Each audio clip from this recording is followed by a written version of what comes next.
Sportscast SA presents Game On. Game On. South Australians' destination for everything sports. Local, national, and international sports. AFL football, soccer, basketball, golf, baseball, tennis, cricket, and any other sports played in this wide world. And we're going to have a blast doing it. So sit back, relax, and let's do this thing. Welcome to Game On. Welcome to Game On. My name's Pete, joined with Malcom once again, and we're going to do a bit of an AFL-only podcast here. We're going to release a couple of days earlier. Our normal episode is going to be up Saturday morning, but we thought we'd dedicate this episode right now to the AFL and its opening round and round one sort of combined. So let's get straight into it, mate. Your thoughts on opening round? Good, the bad, the ugly on it? The good, I think finally there was actually a decision made which was for the overall national competition instead of the extended VFL competition, which is still what it really is. Mm-hmm. I had no problem at all with 4 games up there, and there were very good-sized crowds. The rugby was in America. Yep. Why not have a crack? Yep. Trying to get some of that northern market. All for that. For me, the bad part, and it's just insane, those 8 teams who played last week, if they're playing this week, should have all been playing each other. Like Richmond are playing Carlton. That's what should have happened. Mm-hmm. I don't mind if Gold Coast play Brisbane this week or whatever. But for Gold Coast to play their second game, it's at home in the weather, which should be, and it is an advantage, so it should be, against the team who hasn't played, I think's a massive free kick. Okay, it happens to be Adelaide, but I'd be saying that if it was poor, anyone. I don't care.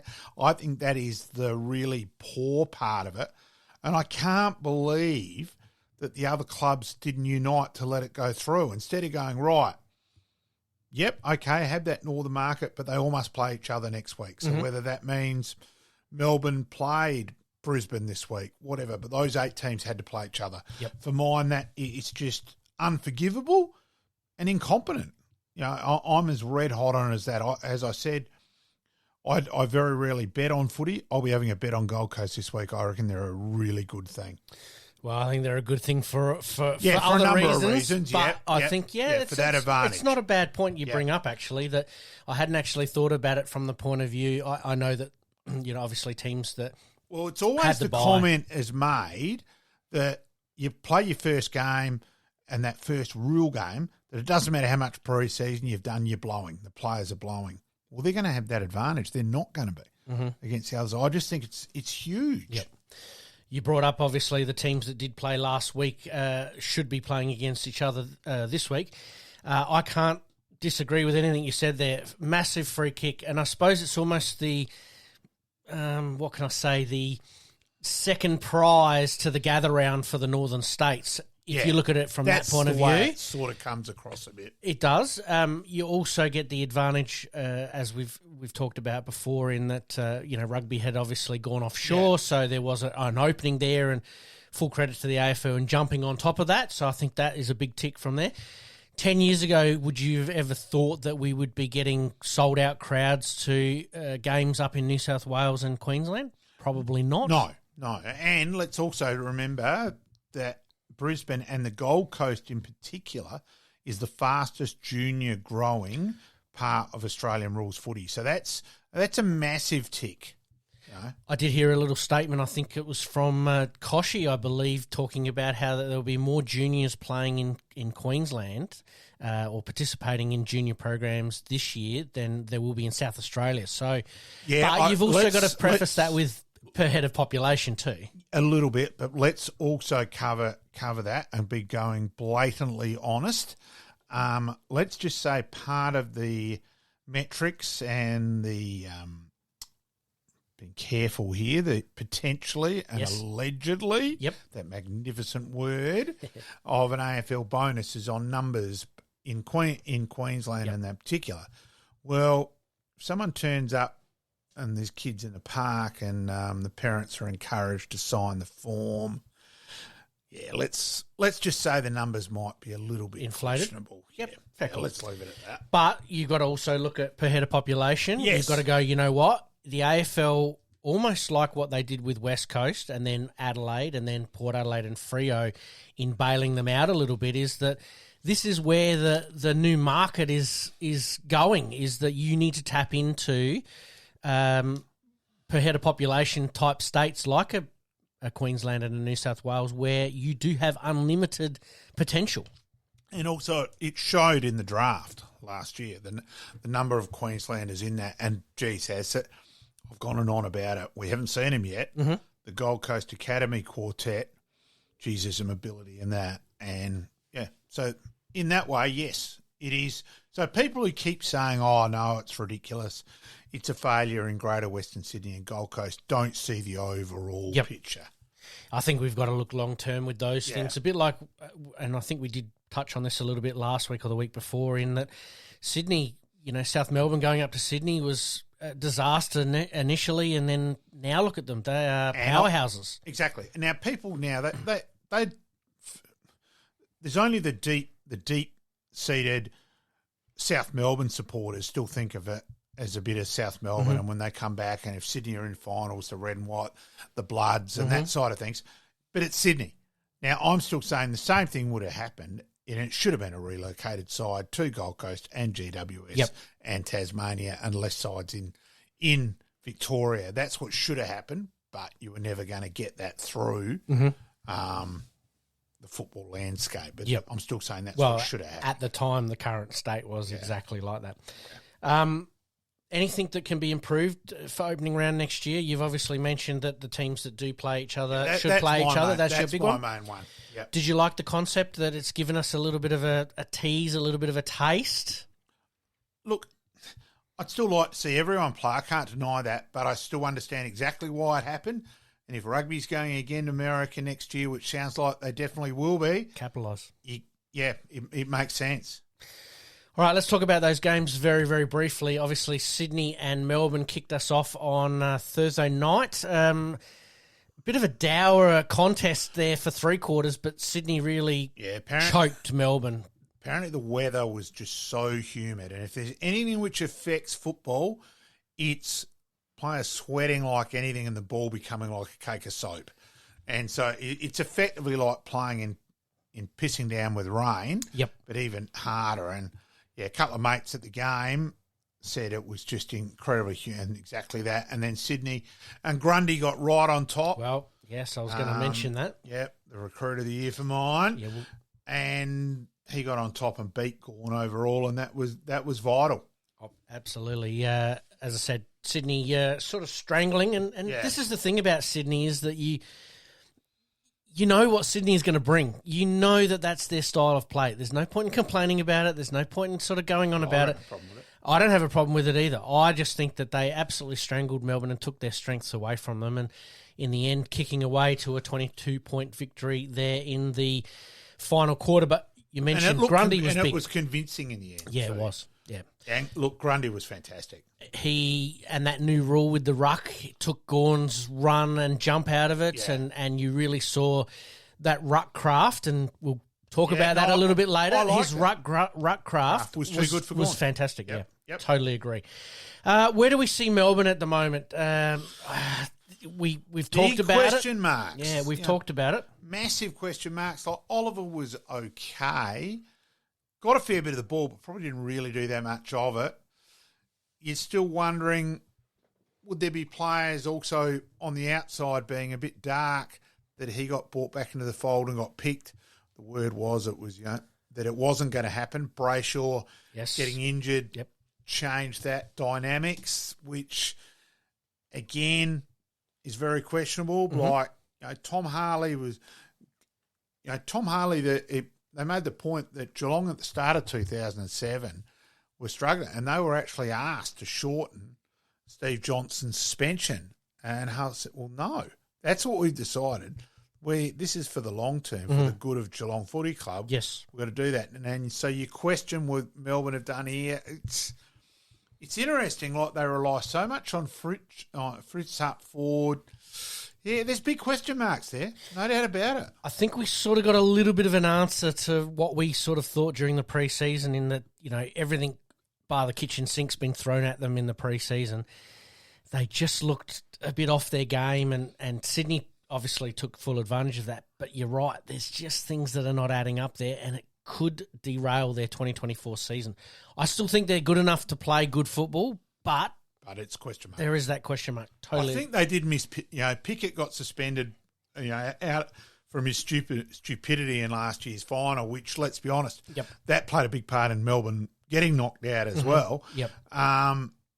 So they really missed him, and I think they really missed his pressure, which is even more important. That dynamic, keep it in the area, small forward, and kick a couple of goals. Missed him big time. Here's a question without notice. Do you think Melbourne are feeling the pinch a little bit or the pressure a little bit in not achieving what they probably should be achieving, considering that they look like they've got all the talent?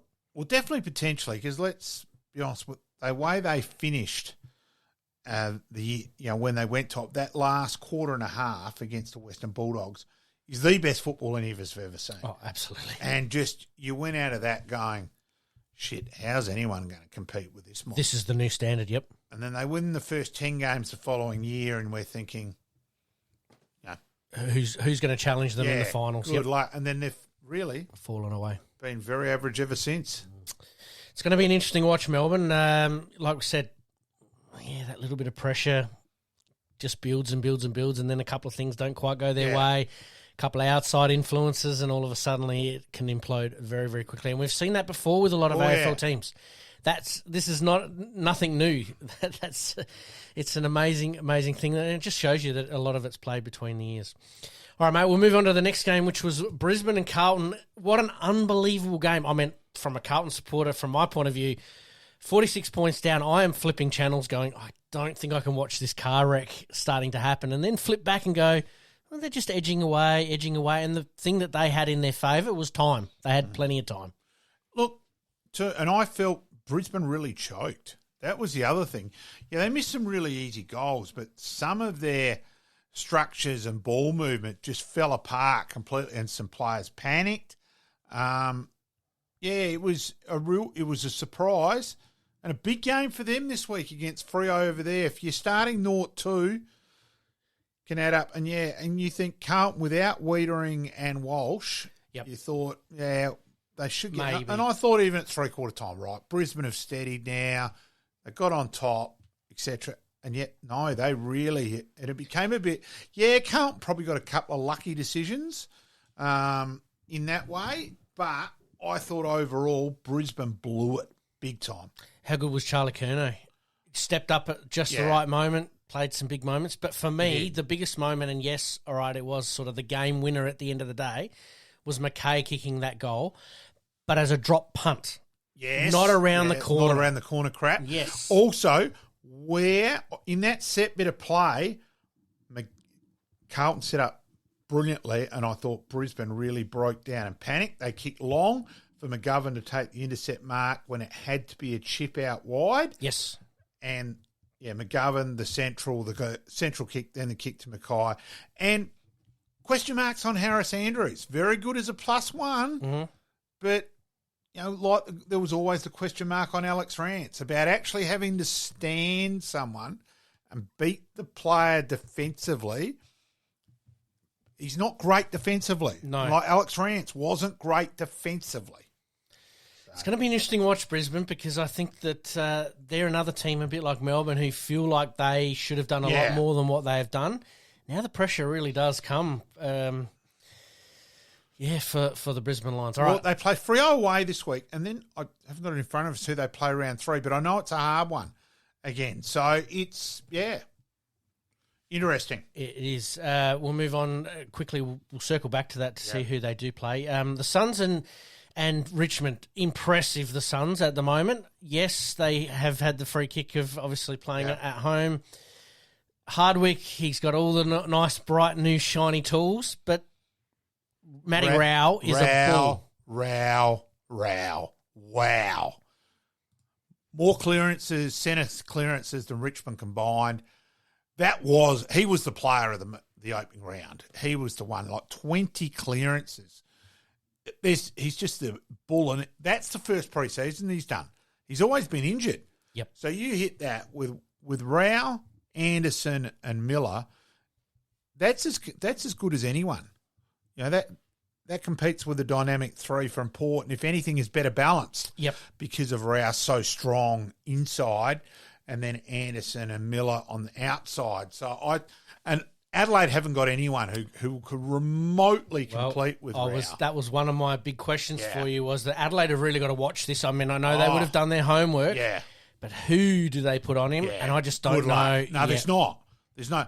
Look, Keys or Berry just don't compete with him physically, and I can just see Rao just dominating again this week. Is it a case of someone like a Matty Crouch gets given a job and says, you know what, just go with him, stick with him? I just think he's too strong in the core, in and under that strong base core to get away. Mm-hmm. I just can't see anyone competing with him. He may well look at the moment. Before the start of this year, you probably have a case for him. Before the start of the year, to probably top 30-ish mark. I'd say before the end of the year, like Butters last year, came the big bang and came in everyone's top 5. Rao will do the same. I think we forget that Rao has been in the AFL system for 3 or 4 years now. Obviously, injury has played a little bit of a part, but if he gets it right, wow. He did get. I know. Again, I still pay far more importance on club votes and coaches awards than Brownlow, but he did get the 9 votes in his first 3 games, and there's no way in the world he didn't start with 3 on the weekend. Exactly right. 20-odd clearances and second AFL record. But, Gold Coast getting up over Richmond by 39 points. Where does that leave Richmond at the moment? Well, at least because they're in transition at the moment. Yeah, they are. And, look, it's amusing where every club supporters think the media is against them, and they think someone in the media hates them and all that. What Kane Corn said was spot on. It was just, I think, that what they've given up for Taranto and Hopper, if they've tried to extend their window. Yes. Now, we're only going to see in the end whether that was like, we've seen that it wasn't a diabolical decision by West Coast with what they paid to get Kelly. Mm-hmm. And how that's gone skew with. Yep. It can do the same with Richmond, with Taranto and Hopper. And for all the bit of Taranto, yes, he did win Richmond's best and fairest, but Kane Cords made the point last year, he's an average kick, and he is an average kick. So, there's question marks here. Okay, Martin didn't play. Lynch didn't play, yep. But Lynch has missed a lot of footy. You can't expect him to hit the ground running. Yep. Nankervis is a warrior, good competitor. Naismith was probably a little bit disappointing, and so he gets him for his first game, gets dropped again immediately. But yeah, we'll put it. I'll be very surprised if Carlton don't win tonight. You've got to tip Carlton, yes, and I think Richmond are in transition. Look, if Martin just suddenly puts on a clinic, well, they're a huge chance. Exactly. But you can't rely on one player. That's the thing. The reason why I ask whether you think, well, we both think that Richmond's in transition is really they've got that balance of their premiership players or premiership year players that did play throughout that time. They've obviously had players that have obviously retired and moved on from then. Where do they get to round 10 and if things aren't quite going that way, do they cut a little bit harder like most? Because the only teams that have done very, very well in topping up in their premiership windows has been Geelong and probably Hawthorn to a certain degree with their success over a great number of years, which is what Richmond were at. They've almost followed that and hasn't quite worked out for them. You've I don't think they will. got to question Grimes playing on, and to say he was terrible last week's probably an understatement. Whether he lasts the season, like we remember Tyson Edwards struggled for Adelaide, got told he wasn't going to be picked, and then that changed and he got a farewell game and he was best on ground. And then you thought, well, should he have kept going? But, but out of that, reality, to and fro, but reality, I think Grimes is playing on borrowed time. If he has another stinker tonight, it'll be interesting. Yep, absolutely. And the last game of our opening round was GWS v Collingwood. GWS were impressive. Yeah, very impressive. And I have to say, they are the real deal. As we said briefly last week and the last couple, that they probably bat deeper than any other side. I think the bit that they go down, their 17 to 26 selection is probably better than most 10 to 15 selection. Yep. Brown, look, he's still got to wear last year's prelim final where he did not go hard enough at time in the third quarter. Again, I'm showing my age. I'm still really hard on that. When it's your turn to go, you've got to go. Yep, head in the hole, yep. You get examined that way. He failed that in last year's prelim final. But, geez, he's got some ability. Him, Toby Green. Hogan seems to be reborn. Yep. And that Riccardi up there. Cadman looked that last year's number one selection. Yes. Just looked that bit more growing into and a little bit more confidence that he is good enough. And as we know how much the sport's played above the years. But, yeah, they look very, very, very good. Is it a case of that out of sight, out of mind with GWS? I mean, really last year we weren't expecting them to do what they've done. They've done that. And now they look like they've improved that 2, 3, 4, 5% that you want. Well, that makes them even more formidable. Each time players have left, they've swapped for high draft choices. Now, there's not the speculative. If you go back and you get a draft book out, the Richard Lounder going up 1 and Anthony Bannock and things like that. Yep. That doesn't happen nowadays. There's far more research, far more just professionalism about it. It's not the throw a dartboard at it anymore. It's more scientific than ever. Yeah. So they've swapped them over. So they've just kept topping up. So they've probably got the most ability on their list. Yep. And I think they showed that last week. Scary prospect, really, when you think about it. All right, let's talk about Collingwood, mate. The obvious question is Collingwood in a little bit of a hangover, or was it a case of first game out, you've got an opposition that obviously lost to them into the finals. And an opposition who are very, very good. Yep. I'm not right out of there. But the fact that McStay being out for the year, so they rely on Milchek, trying to think of correct pronunciation. Myercheck as their key forward, as an undersized key forward. Yep. So they've probably always lacked in that. So they've relied on Bobby Hill and then the things that, and had such an exceptional leader in Pendlebury to go there. And Pendlebury's last quarter in the grand final was as influential as anyone. Yes. So yeah, it's still only round one. Out of that. So there's a lot of things there that maybe we're jumping the gun a little bit. I'm not writing Collingwood off to anything. No.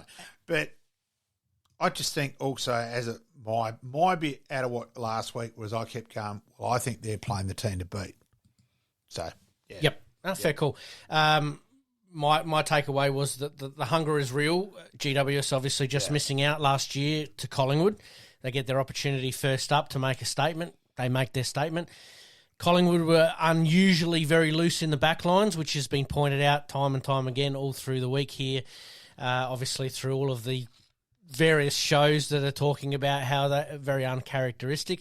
And it's probably the first time you've seen McRae flustered on the boundary line, which I think GWS are going to be a team that flusters a lot of people this year. Yeah, and look, let's also be honest. The umpiring in that prelim final, to say Collingwood got the better end of it, yet again, Laura Kane struggled as soon as she had to speak. For mine, she's caught Marsh Bowl Lily most times she's spoken. No, I've got to pull you up on that. I seen her on she was the footy show last night. I thought she was impressive. But I do think that there are things that she will get better at as she's sort of growing into the job. So mine's a bit of a wait and see on that one, a little bit. But anyway, we're allowed to differ. Disagree. Yep, absolutely. All right, mate. I know that we've got a few things on our list to still go, but let's take a very, very quick break. When we come back, we're going to talk, obviously, the Brayshaw incident. Players, obviously, getting very precious about venues that they're playing at, and Adelaide's round one and Port Adelaide's round one makeup. So let's take a very, very quick break. We'll come back. Hi, I'm Rachel Spawn, and you're listening to the Game On podcast. All right, mate, we continue with Brayshaw retirement. Obviously, something that happened a few weeks ago, but think it's very, very important that we talk about it now, and that the fact that he's actually got 5 years to run on his contract and is now going to be a little bit of a test case for the AFL in how they handle it when a medical board or a medical panel sort of retires a player when they need to be retired. Yeah, look, and as we know, it won't be the first, it'd be interesting. So how far does that become retrospective? Someone like Picken. Let's wait and see on Murphy, whether Murphy then comes into the same boat from Collingwood there. Hearing it, how complex it is, and that this will drag on for probably the majority, if not all of the year, trying to work out how the payment side of things is worked out, what's included in the cap, what's not, that Melbourne have got a great case for none of it to be included. Yes. That, hang on, he's been required by medical bit. Yep. You've made the decision, even though I still disagree with it, but you've made the decision that your rules weren't correct and that so change them for Maynard. Yes. I still think it's a bit like the sliding rule, a panic by the AFL. They did jump at shadows, I agree. Yeah, for something which for mine was still just a blatant footy accident. Yep. So it's going to be very interesting to see. You can't legislate on accidents, unfortunately, and that's the way it goes. Yeah, crazy. It's a tragic situation that a player has to retire, obviously, from the game that he loves playing via a medical board. But at the end of the day, players are getting much, much more education and are quite self-aware that, that football isn't everything these days. And I think it's a good and a bad thing, but you're right. I believe that it probably shouldn't be included in the salary cap, but we'll see how that one plays out. Anyway. Yep.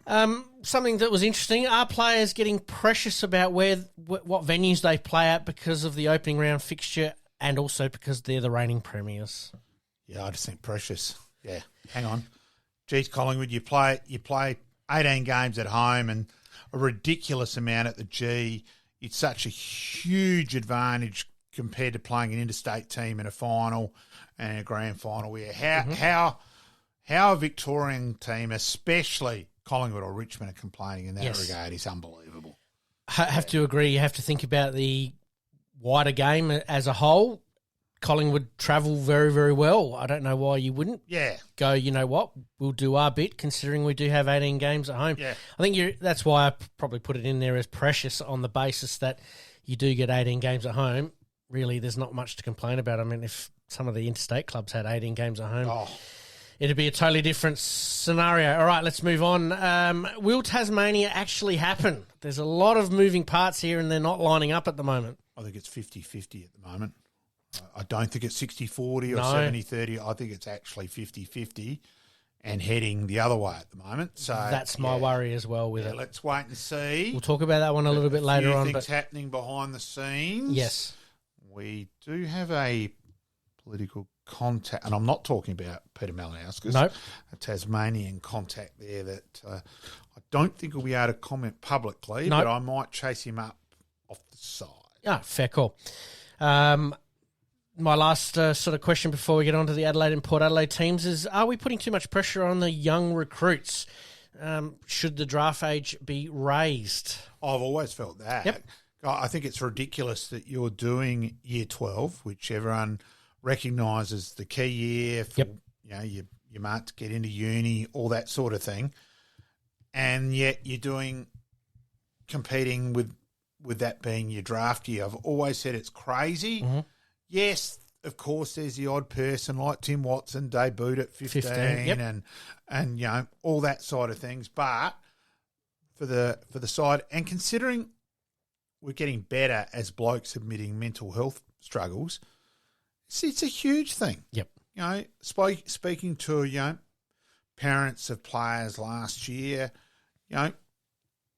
worried about what their son was studies with it at the time. Yeah. I get it on footy wise that there's the odd person. Yes. Like a James Age playing for Nord at 15 as well. Yep. There's the odd player that, you could say it's unfair that they miss league footy, but I'm saying for their overall good and that, yes, I'd have draft draft year raised. At least a year. Yeah, yep. At least a year. Yep. Hence the reason why I put it on the run sheet, mate, and AFL only podcast today. Let's take a very, very quick break. Once again, we're going to come back with our Adelaide and Port Adelaide teams. You're listening to the Game On podcast. We'll be right back after this short break. All right. Would you like to kick off with Port Adelaide or Adelaide, mate? I'll leave it up to you. Well, we'll go with Adelaide. Okay, let's go with Adelaide. My understanding is it's only Burgess playing. Yes. He's been advised, so the parent of the bit with the video, that didn't get done with Curtin. Yep. So I think we can safely assume that Curtin won't be playing than Burgess is. I think their program's a real worry in terms of Gold Coast. Good luck. We'll talk about that in a minute in their first 4 games, but who else do you see coming into that Adelaide lineup? We do know that obviously Taylor Walker is obviously withdrawn in the last 24 hours. Phil Thorpe being out. Yep. There's still debate. I haven't got it ratified where some people are saying that Gallant got suspended in last year's Sandford prelim, but that got overturned. I'm still a bit up in the air on that and haven't been able to work that one out completely. I think we're going to know a lot more at 6 o'clock tonight when the team comes out. Is there any surprises apart from Burgess that you can see popping up? Sam Berry, who was sort of the forgotten person and drifted away a bit last year, that I think he may be back in the fold. I think that's probably the main one. Fair call. I think I'm in the same boat as you in that I sort of assumed that Burgess would get the call up with Walker and Thilthorpe going down for this week anyway for Walker. But I also think that he's very versatile as well, and it's something that Adelaide could look at long term over the year. And look, it is a marathon, not a sprint. So I can see Burgess playing down back. Yes. Yeah. And I think initially that may have been where he would have been playing if Walker was playing and Thilthorpe was playing. So anyway, obviously the big recruits for Adelaide were Burgess, Curtin and Gallagher. 3 interesting players there. You've obviously picked up Burgess from the Gold Coast, Curtin obviously your number 1 draft pick, and Gallagher being a Category B, I think, recruit from Ireland. Interesting that they're obviously still on the build, Adelaide, as we've talked about, but expectations are starting to rise, and I think they need to get it right. Yeah, I still think there's too many honest battlers. I well and truly make the point. I don't understand in your leadership group that you've got Rob O'Brien and Lockie Murphy there. I for mine, Adelaide are trying to compete for a spot in the 8, aren't really still planning to try and win a flag. I want them to set their expectations higher than what they are. That's my own opinion. No, and that's fair enough too, because I think realistically the fans have, endured for the last 4 or 5 years going, all right, we know what the plan is. This is the plan. We're getting there slowly.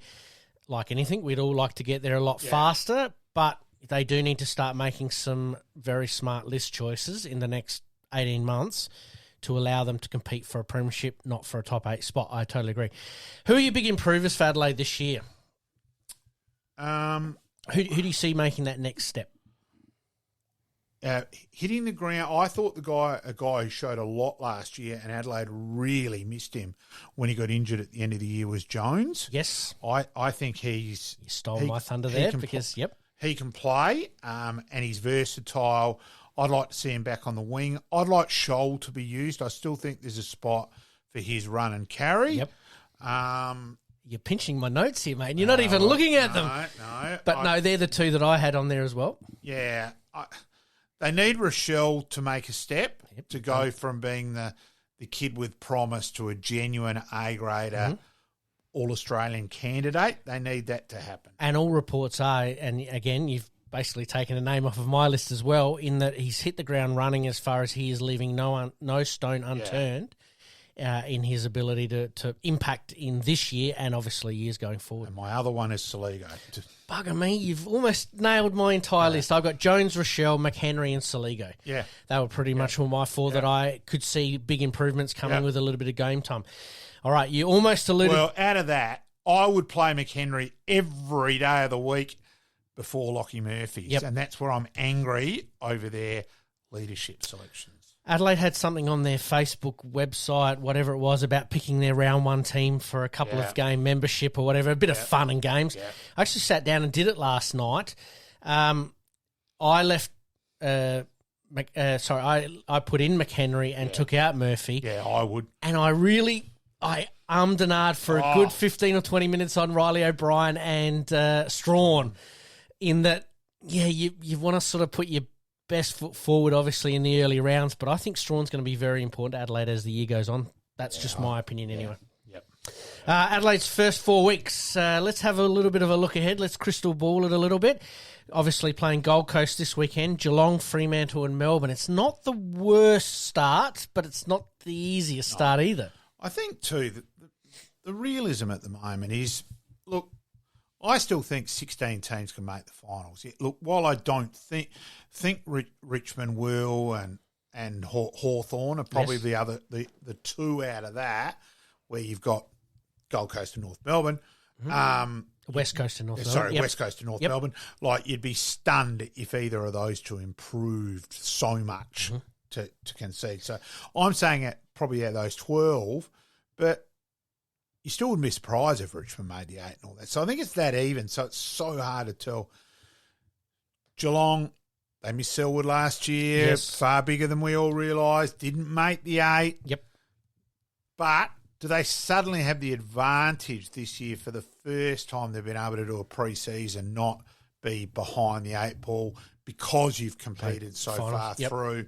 So all of a sudden that changes them up a little bit. Yep. Does a Dangerfield hit the ground running and just dominate like Rao did?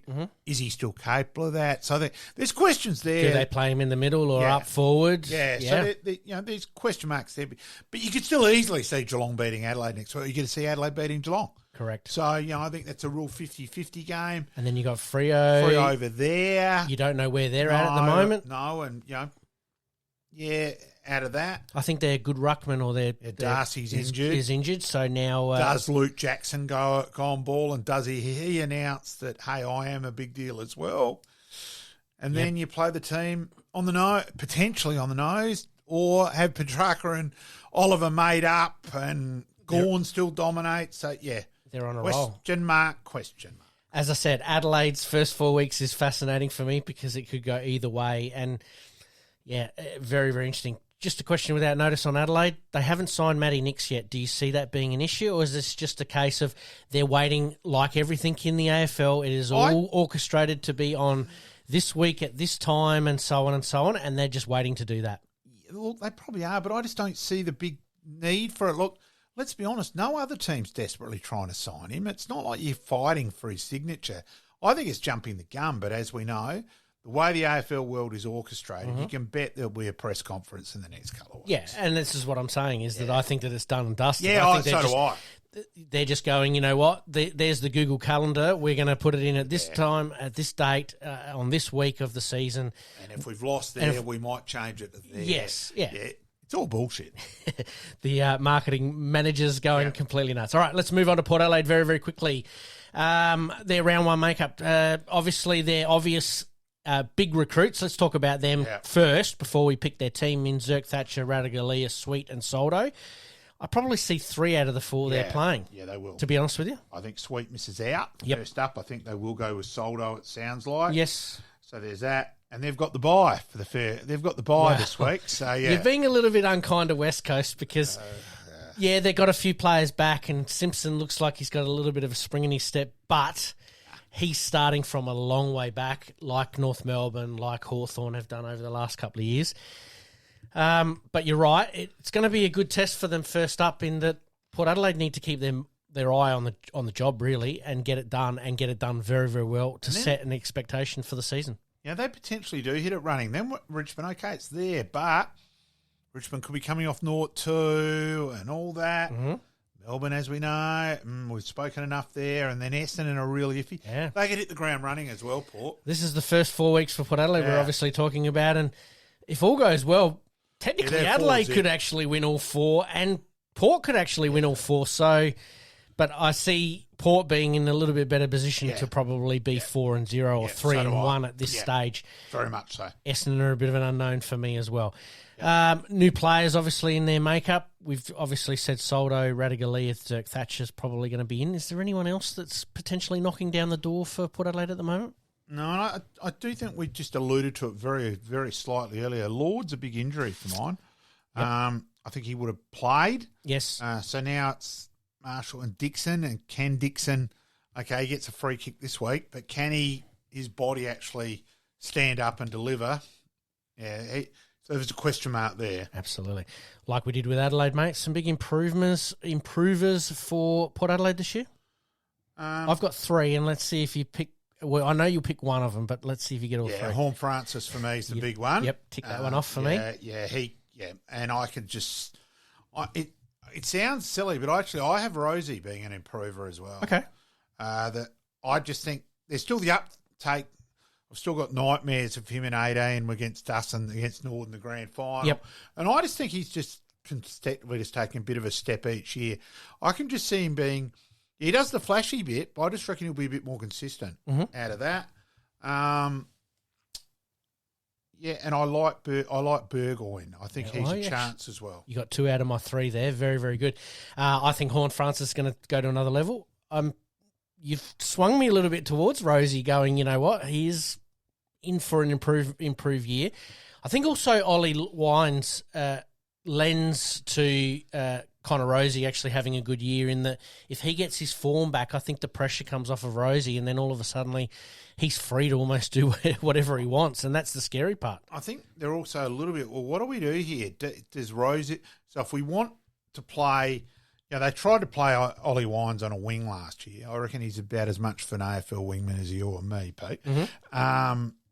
Probably being a little harsh on him. Well, you're being harsh on me, mate. Yeah, that's true. Very good point, no, mate. Good.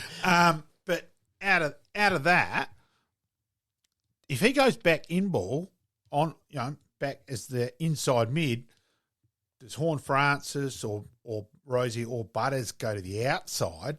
When I still think that's the 3 dynamic they want together. Mm-hmm. So I think Port, it's going to be a question mark to see how they use people. And well, Rosie did sort of play up half forward, half forward, and was very, very effective, and then obviously slotting into that midfield as well. So my other big one for Port Adelaide in big improvements is I reckon Georgiadis is going to have a reasonable year in that Charlie Dixon is going to be a bit of a question mark at times throughout the year. Lord now going down is obviously that opens up more changes up the opportunity a little bit, which gives him the opportunity. And Burgoyne, for me, like you, I think that he could be anything, and that's probably scary for Port Adelaide as well, in that he could turn it on, and all of a sudden they've got another string to their bow. Again, it's how much sport's played above the ears. Georgiadis did his knee because he wasn't switched on. And that's so, but he has a lot of ability. I know we've done our predictions before. Do we obviously see Port Adelaide making the top 4? Yep, I do personally. Yep. And we sort of mentioned that you think Adelaide's just going to miss out on the 8, and I think that they're just going to sneak in. Yep.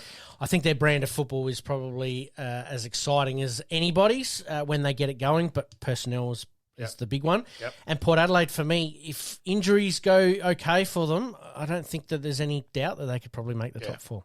Yep. All right, mate, let's take a very, very quick break. When we come back, we've got some hot topics. Hi, I'm Mark Harity, and you're listening to the Game On podcast. All right, mate, we continue with AFL hot topics. There's a few here that will obviously be current to now, but obviously a few that will be as the year goes on as well. But we'll start off with the concussion protocols have changed, and do you think they'll continue to change from, obviously, they're saying state leagues and local leagues are going to be 21 days. The AFL is stuck on 12 days at the moment. Do we see them going out to 21 days as of next year? Put it this way, from what we've just had on air, happy 50th to Mark Harity for last weekend, and Adelaide, the state of Adelaide is just gradually recovering and returning to normal. So happy 50th, Hags. Yes, good segue there, mate. In terms of, it's interesting on the 21 and 12 days. Yes. I did check. It's 12 days staying at SANFL as well. I thought SANFL was going to 21 as well, but it's not. It's 12. Mm-hmm. How they're saying that supposedly so there's better medical bit and all that, it's got me a bit beat too. Like, I think And it was interesting interviewing Tom Harley last year where Hales made the point that AFL players now are far more aware. They'll come and admit on a Monday, hey, hang on, I've got a headache and that, where years ago, back in the day, no way. Yep. No way in the world did you say that. Yep. I still think that'll happen at community level footy, and how do you prove it? It's meant to be 21 days. I agree with the sentiment, but I'm still just not sure how it's going to work. And some clubs will be more honest than others. Do clubs start going to watch someone else and say, hey, number 12, no way in the world wasn't he concussed? Yep. Yeah, you're right. It's great in theory. I'm just not sure it's going to work. You stole the words out of my mouth there. The theory sounds great, but the practicality at local level is quite different to what it is at SNFL level or WAFL or VFL and AFL level. Were you surprised that the AFL failed to make some technology changes after the Adelaide incident last year?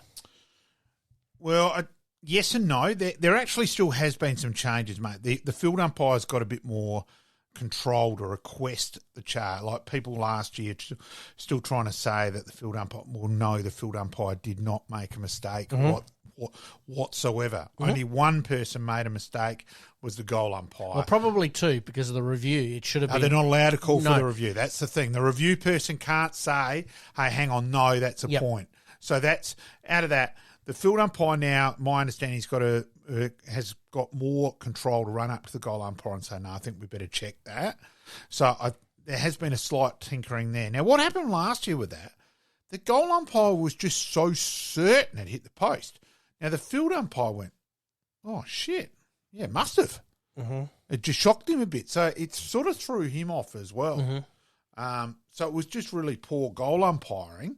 And, yeah, I agree with everyone, mate, deserves a second chance, but I'm still mixed on that. He's made two clangers too. Let's get. He also made one with the Josh Jenkins. So I was going to say it was at Adelaide Oval and at the same end as well, which is interesting. I think he's a bit lucky to be welcomed back into the fold. I think this year he may be checking balls which go straight through the middle. I don't think he'll do that again. Yep. But yeah. Well, let's also remember that we're all getting frustrated on so many reviews. Yes. Like there was the Carlton Melbourne one where it claimed that Blake Acres, I think. Yes. We can all grab our hand and pretend we touched it. I don't think he touched that. Yep. But I still don't think it's still not. You can't prove that it's flicked your finger from 60 metres away. Well, that was going to be my I just still think it's over the top. I'm still a fan of the goal umpire doing his job. Yes. But the goal umpire didn't do his job with that last year. And where the AFL are really shitty with him was it actually had a chance to go, hey, how good are we? Our technology works. Yep. And he didn't do it. Yep. You sort of stole my thunder a little bit there in that two reasons. You know, they had good opportunity to obviously review it. They didn't, or the AFL haven't done anything about it. So, but I do know that they're obviously investing quite heavily in ball technology that will obviously be tracked, and a bit like the tennis side of things. So I think that's okay. I get that. But do we ever see a situation where the last 2 minutes of every game is taken out of the goal umpire's hands and is everything is reviewed? Do we see that being a reality? Not sure. I just think this has got to be a thing called common sense. The goal umpire didn't apply common sense last year. That was the thing. If the common sense had been used, it's not even a topic. What still is a topic for mine, I still laugh where Adelaide supporters are claiming we were robbed of the 2 points, 4 points. What a load of crap. The ball goes back to the middle. There was a minute 18 to go. And who knows what would happen? Exactly right. And we've talked previously that there were some other games during the year that they probably missed the mark on. But anyway, very interested with that one there in that, they haven't really made too many changes to the technology side of things, but we all know that it's a work in progress. Umpiring already in the opening round, and I'm sure in round one's going to be the same, is that there are a lot of reviews this week or last week, and there will be a lot more reviews this week because obviously we've got more games. Yeah. Do we see that being as a good thing or a bad thing? Because, again, there was a couple last week. You've got umpires there to do their job. To do the job, exactly. And there was some last week where you go, what the hell are you reviewing that? That is so obvious. And so they're gun shy after the mistake last year. So I get that, but, geez, you just do your job and umpire. Yeah. Do we see world sport in general? I mean, cricket's probably a classic example where there's now more reviews than ever. Well, in cricket too, for mine, it used to be if you were well forward, you got benefit of the doubt. Now that's gone with under DRS with his ball tracking. Now it was really interesting in the Test match, which has just happened. Mm-hmm. Luckily, Alex Carey did review. I thought at the time, no, that's going to be umpire's call. I'm not giving that out. Mm-hmm. I reckon that's going to be umpire's call. Well, luckily it then showed. Yes. And then when Marsh was given out, we're all going straight away, well, that's not out. Yep. And yet the ball tracking almost had the ball changing direction to click the leg stump. Yep. So I still agree with Kerry O'Keefe. It's a drugged out uni student going, yeah, there, man, close enough, man. I feel like the AFL arcs a little bit in that frame of mind at the moment. Yes. But anyway, we'll leave that one alone. We'll move on. Class action from some older players regarding some racial vilification to go ahead. We know that what happened back in the day, we're in a totally different era. It did happen. We can't deny it. We can't say that it didn't happen. Of course we can't. But it's still he say, she say. Now you deny, no, I didn't say that. How are you going to prove that? Like, I'm sorry. Yep. If you're going to bring that up, why is it being brought up now, not donkeys years ago? Yep. For mine, that's still, move on. We will move on, but I'm just interested that it's obviously something that is going to go ahead and I've got to be careful. Yeah. No, and again, allegedly these things have been said. We sort of know that we know they happen. Don't right. dare get me wrong there, but I'm still saying, hang on, you can guarantee the person, I didn't say that. Yes. Well, how are you going to prove it? Come on. No, feckle. Come on. Player movements already being discussed. We haven't really hit the start of the season. What are your thoughts on that? Because for me, it's just like we never used to talk about these things until sort of round 18, 19. Now it's like round 1 and all of a sudden Ugelhagen and Smith and everybody and Hawthorn have got this big war chest that they're going to basically buy every player under the sun and everything else. What are your thoughts on it being discussed this early in the season? Because it then puts a lot of pressure on players and clubs to follow through. I think the problem is because there are so many in the footy landscape that they come up with things to talk about. You come up with angles in the media landscape? in the sport media footy landscape. Like, again, people coming back with and I'm using Kane Cornes as the example here, that don't dare think that he actually thinks everything he said is aimed to get clicks. He's doing his job there. Absolutely. Doesn't mean it is actually what he really thinks.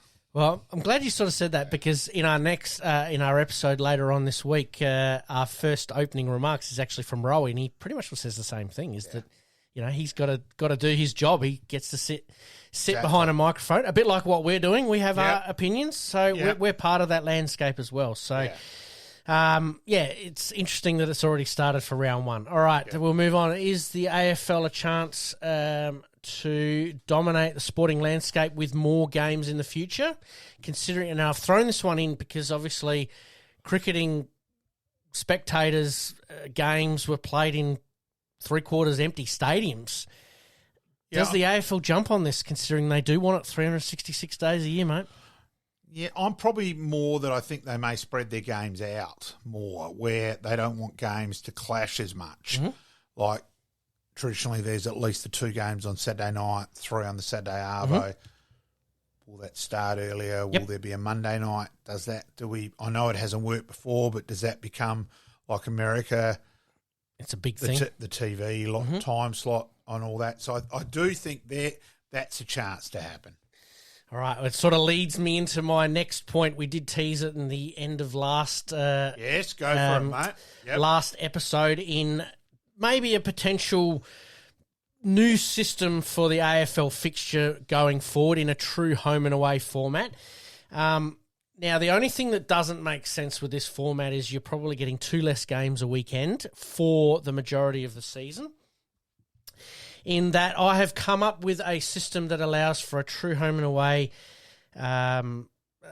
system that has teams like your Richmonds, your Collingwoods, your Essendons, and your big Carltons and your big VFL teams travelling on a every second week basis, a bit like the old days. Yeah, possibly. So here's what I've got. Let's run through it. I've got a proposed bracket system in that Bracket A, teams as follow is Adelaide, Sydney, Brisbane, West Coast, Collingwood, Essendon, Geelong, Hawthorn, St Kilda, and a bye. In bracket B, I have Port Adelaide, GWS, Gold Coast, Fremantle, Carlton, Richmond, North Melbourne, / Tassie, but we'll talk about that one in obviously more detail, Melbourne and the Western Bulldogs. Now, by having two brackets like that where you do split up, obviously, the two teams in South Australia, Sydney, Yeah, it's been Brisbane. spoken about two conferences. Yeah. Yep. So what this does is this allows, obviously, for two conferences to be played, and obviously the teams in bracket A play each other twice, the teams in bracket B play each other twice. Perfect, no problem. North Melbourne, obviously, I've put down as a merging team with Tasmania. We all know that where that is at the moment could be anybody's guess. Obviously, with a 19th team coming in, creates a little bit of an issue. Yep. Having a bye in each bracket does allow for time off for these players. It gives them, obviously, a bye, which I think is important considering the length of the season in general. By having this two-bracketed system, it does allow you to do that. Now, here's what I'm sort of proposing or can be added in to give you those extra games. You've got additional rounds to be considered. Obviously, opening round, which has come in this year. You've then got Anzac round, where all teams would be playing each other. You've got gather round, where all teams once again would be playing each other. So you're sort of playing your bracket, but you're also playing outside your bracket as well. You then obviously got your rivalry rounds. Very, very important for the AFL to have those rivalry rounds. So that's just a start on that part of it and how the crossover in your division or your bracket would cross over with the other bracket. And there's obviously some more games like the Ron Barassi round, international round, women's round, charity round, whatever you could make up. Worship Bob Newell round, There you go. In doing that would obviously give you the two conference systems, 9 games played obviously throughout the year. Then my change, and again, I'm only spitballing here, and this is something that I've gone through a little bit over the last probably 18 months and just sort of wrote down different ideas from different people, different ideas of my own, in that the final system then changes because of this bracket system. Your first week of the finals is a wild card round, which we've all sort of said, it has some merit. Maybe. I sort of get it. But because you would be crossing over your bracket A and bracket Bs, it obviously then becomes a little bit interesting as to which teams in form from which bracket and so on and so on. So there's an additional round there. Obviously, then week 2 then becomes the first qualifying final, the first seeds versus the fourth, so on and so on. From there. Now, here's where it changes in your preliminary final, and I know that we've talked, and everybody's talking about maybe 3 grand finals. I'm actually proposing that there's 2 preliminary final matches. In some cases, it could be 2 interstate teams in a home and away style format, and the aggregate scores over those 2 games is what actually determines your winner. And then, obviously, we're not going to get away from the MCG grand final until 2059. So that still becomes a 1-game grand final, but a 2-game preliminary final where an interstate team does get the opportunity of playing 1 home and 1 away. Yeah, I see that. I still like the bit of 3 of the grand final becoming best of 3. Yep. So I can see either way there. I'd like to go back. Why not go the season 1 or 2 more weeks and just have only one. Everyone, you only get 1 preseason game. Mm-hmm. That's it, and then play round 1. Well, the system that I've sort of proposed a little bit takes away from preseason altogether. I don't mind getting rid of that either. You organise your practice games. You do what you want to do as a club, whether it be internal trials. Yeah, legally it's not quite as easy as that. Yep. So I don't think that can happen, but I'd go, right, you're only allowed 1 or it's none. Yeah. No one plays there. I'd prefer none. And as I said, in this case and in this type of scenario that I'm sort of proposing a little bit is that it is a conference system where you split up, obviously, the 8 interstate clubs, the 10 Melbourne clubs. Yep. And then what happens is, obviously, each weekend you got a true home and away system where there is clubs that will be travelling, and you schedule the draw so that way if Adelaide are playing home in week 1. Port Adelaide are playing away I get against that. all of that. So my big 3 proposals are a bracket system, which obviously splits that up with a bye included. The crossover in bracket games is special rounds as Anzac rounds, rivalry round, gather round, opening round, Barassi round, international round, etc., etc.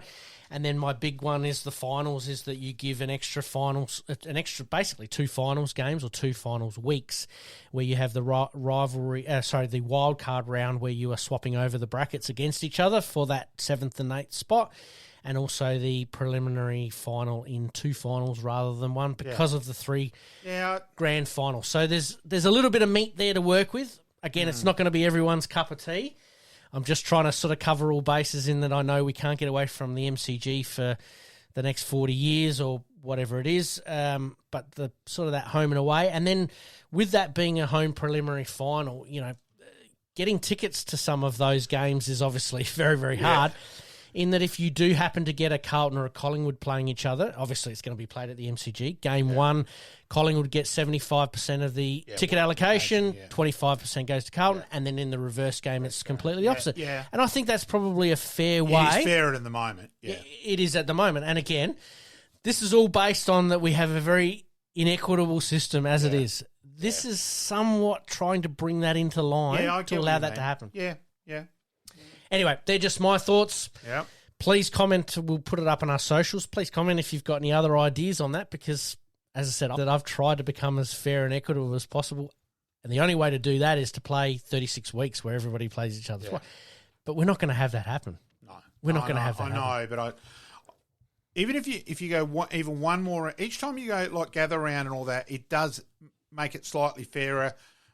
And that overall. Yes. Amazingly, the Victorian clubs complain about another week's travel, which is just ridiculous. Yeah, but out of that, if you add another 1 or 2 rounds on, it does make it fairer the more we go. It sort of balances itself up, which is sort of what I'm proposing to a certain degree. Yep. Obviously, the finals component in there.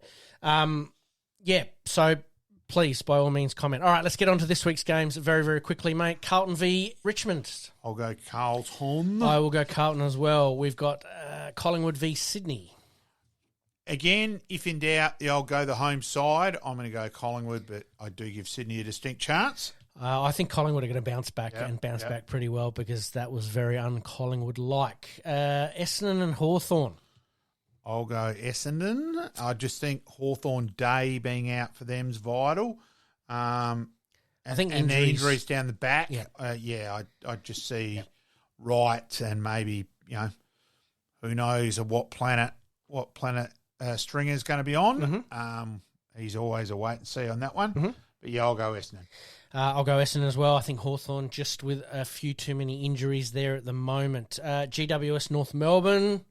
I'll go GWS. I can't argue with you there, mate. GWS as well. Geelong and St Kilda. This one's an interesting one for me. Real toss of the coin. I just, having gone past Cardinia Park yesterday, actually, having a quick glimpse at the new development, it does look pretty impressive. The old Joel Selwood stands. Yeah. I'll go Geelong in their opening to get over the line. I agree.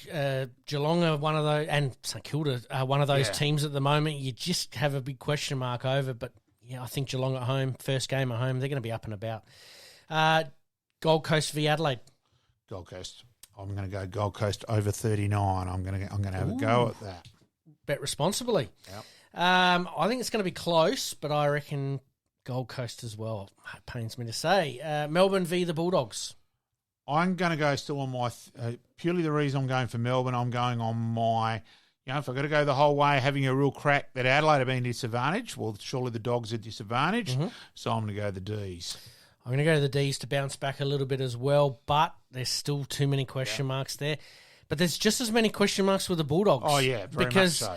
You've got the Bulldogs beverage versus Freo Longmuir story that just continues to bubble on in the background a little bit. There's been changes in departments of people moving around the Bulldogs to keep people away from each other. Yeah. It's quite not bizarre. That's not as clear cut as it is as well. And these are the two clubs that have probably got the biggest question mark off field playing each other in round one. Disarray 1 versus Disarray 2. It's going to be an interesting. See how that one plays out. Port Adelaide v West Coast. Yeah, I'll go Port to beat the bite. Fair call. And the Dockers v the Lions. I'm going to go the Lions to rebound. I'm going to go the Lions as well, mate. So, not too many changes there. Game of the round for you? Collingwood, Sydney. Yeah, mine from just a purely almost car accident type point of view is I've got two. Definitely the Melbourne Western Bulldogs one that we were just talking about. But probably the biggest one for me is probably Geelong and St Kilda. Yeah, that's the most probably iffy one. If I'm putting money on it, I don't know which way I'm going to go. That's really what it gets down to. So, all right, mate, we're going to wrap things up. Huge episode on our AFL only podcast. Our regular podcast will drop on Saturday as per usual, where we talk about everything sport, including cricket, the SNFL, some tennis, some soccer, and obviously all our regular segments. We didn't have a guest this week, so we thought we'd chuck in this podcast as a bit of a bonus, and that we didn't give the opening round too much last week because really the AFL side of things has really got going in the last... Cranked up from there. Exactly. Yep. So as per usual, we promise to do better. We'll see you on our next episode.